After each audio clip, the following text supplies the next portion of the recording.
C'est parti. Bonjour Marie. Aujourd'hui, on fait suite à la dernière vidéo sur les gardes alternées. Donc, je rappelle que la garde alternée, dans ton cas, elle a été obtenue suite à un jugement de l'ASE. Dans un premier temps, il était proposé de te placer dans un internat sous l'égide de l'ASE et que suite au jugement du divorce qui a été obtenu grâce au rapport de l'ASE, aujourd'hui, tu es en garde alternée. Maintenant, ça va faire 3 mois que cette garde alternée, elle dure. Dernièrement, tu as fait une crise d'angoisse. Aujourd'hui, en gros, tu es là pour témoigner comment ça se passe au niveau de ta garde alternée et pourquoi cette crise d'angoisse. C'est la question sur laquelle on aimerait avoir des éclaircissements. Eh bien, depuis la dernière fois que j'avais fait la vidéo, rien s'est amélioré. J'ai l'impression que tout a empiré. J'ai toujours peur de mon père. Il me confisque toujours mon téléphone. Je peux toujours pas sortir voir mes amis.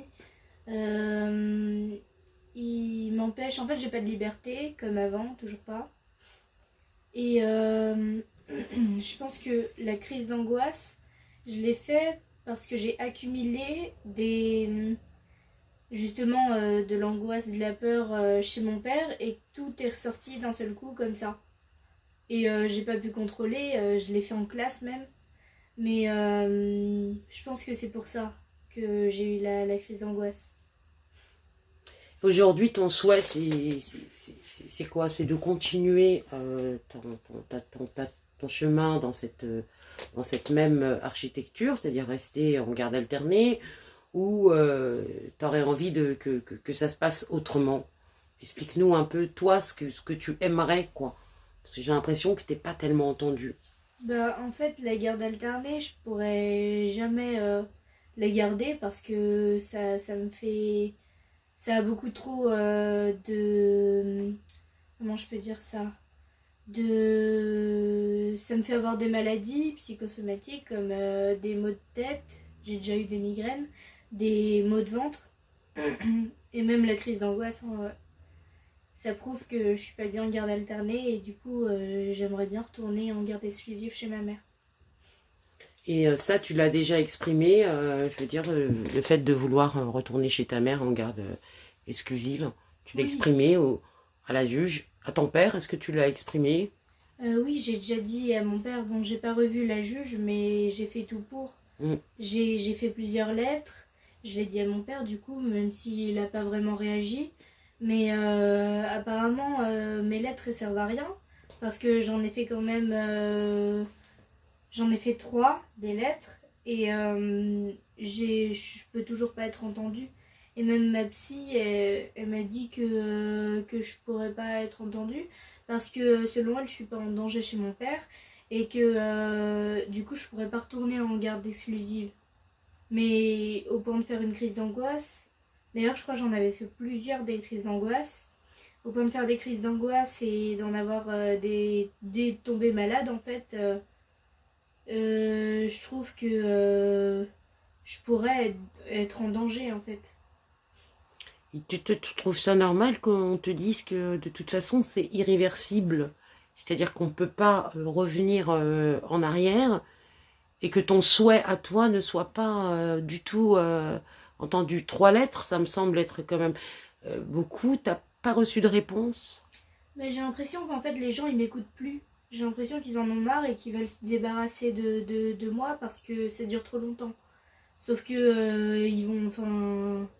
Ça se fait pas de me laisser comme ça chez mon père et de m'abandonner alors que je suis toujours pas bien.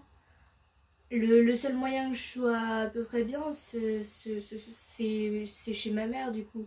Sauf que si je suis pas chez ma mère et que je suis chez mon père et je commence à faire des crises d'angoisse comme ça peut pas s'arrêter d'un seul coup. Je vais empirer et qui sait, je pourrais très bien dans quelques années ne vraiment plus en pouvoir et commencer à faire des trucs pas bien. Par exemple, je sais pas, je pourrais peut-être un jour me suicider, qui sait, et ça c'est un danger. Mm. c'est pas parce que je me fais pas battre, même si je pourrais très bien, enfin mon père il pourrait très bien recommencer, que je suis pas en danger. Là, tu décris un peu des violences psychologiques qui sont faites du fait que t'es pas entendu. Et parce que ce qui me paraît un peu bizarre, c'est que tu as une psychologue qui te suit, qui t'écoute. Donc, elle t'écoute, tu fais des séances avec elle. Et là, finalement, elle n'est pas vraiment à l'écoute, quoi. Enfin, c'est pas pour la critiquer, mais est-ce qu'elle est spécialisée dans les adolescents, dans les enfants, dans ce type de problématique? Qu'est-ce qu'elle a pu t'en dire, elle? Bah, elle me dit que à moins que je sois en danger, je pourrais pas revenir chez ma mère. Mais du coup, moi, je pense que je suis en danger. Et en fait, je pense qu'elle est pas vraiment avec moi. Parce que je pense plutôt qu'elle est avec l'ASE. Parce qu'elle a une amie qui travaille dans l'ASE. Ah, d'accord.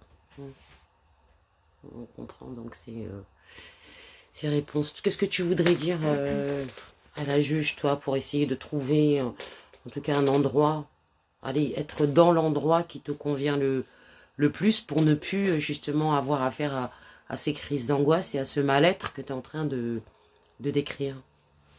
Bah, j'aimerais bien simplement retourner chez ma mère. Parce que je vois bien que chez mon père, ça marche pas. Et que je commence à être vraiment en danger, quoi. Je peux pas continuer chez lui. D'accord, merci.